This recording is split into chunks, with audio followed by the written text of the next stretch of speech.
For the Oxford Plains Dragway, I'm Caleb Lamb with the weekly recap. While it may have been the second-to-last event of a long, hard-fought 2016 season, it showed that it could still surprise us, with one driver making her first-ever appearance on the podium and a couple others having career-best nights.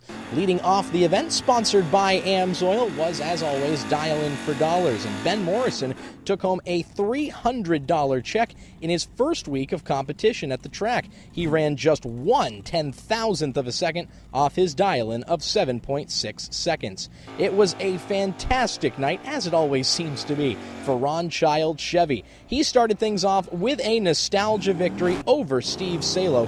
Salo's Camaro was dialed in perfectly, but a slower reaction time meant he fell just short by 0.05 of a second. Next, in the modified final, Childs defeated John Sloan's Nova for a second straight week to increase his cushion in the point standings. Sloan red-lighted by less than 0.02, negating Childs' slight breakout run.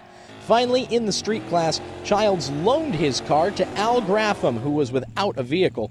Graffam drove the unfamiliar Chevy to the win, giving himself the point lead over Dan Poirier heading into the last race of the season.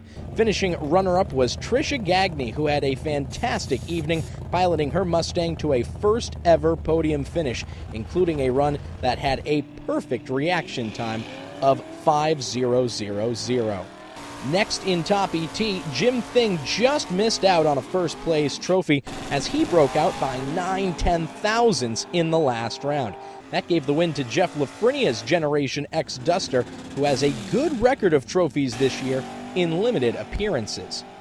And finally, in Bikes and Sleds, Ezra Boynton picked up his third win overall of 2016 and his second division victory, edging out Keith Wood's Polaris in the final showdown.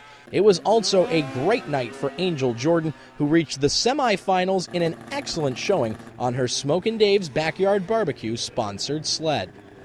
Coming up on October 7th, next Friday, it is indeed that time of the year, the final event of the 2016 season, where champions will be crowned in our remaining 5 classes. You don't want to miss out on that. Make sure you mark your calendars, and you can take a look at how the point standings are shaping up, as well as lots of other info about the event by checking us out online at oxfordplainsdragway.info and by following us on Facebook. For the Oxford Plains Dragway, I'm Caleb Lamb.